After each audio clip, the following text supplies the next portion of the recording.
ஸ்ரீமதே ராமானுஜாய நமக. நாலாயிரம் திவ்ய பிரபந்தம் முதல் ஆயிரம் 477 பாசுரம்.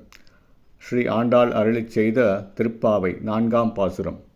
ஆழிமழை கண்ணா ஒன்று நீ கைகரவேல் ஆழியுள் புகு முகந்து கொடார்த்தேரி ஊழி முதல்வன் உருவம் போல் மெய்கருத்து பாழியந்தோளுடைய பத்மநாபன் கையில் ஆழிபோல் மின்னி வளம்புரி போல் நின்றதிர்ந்து தாழாதே சான்க முதைத்த சரமழை போல் வாழ உலகினில் பெய்திடாய் நாங்களும் மாழ்கழி நீராட மகிழ்ந்தேலோர் எம்பாவாய்.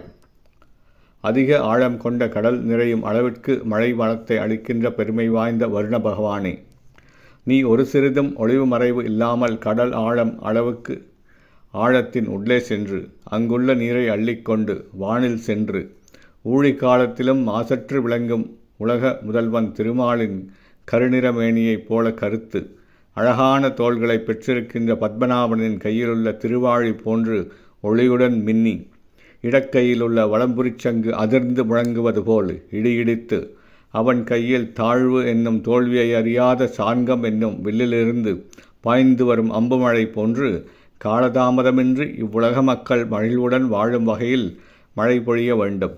அவ்வாறு பெய்வதால் மார்கழி மாதத்தில் நாங்களும் மகிழ்ந்து நீராடுவோம். ஸ்ரீ ஆண்டாள் திருவடிகளே சரணம். ஸ்ரீமதே ராமானுஜாய நமக.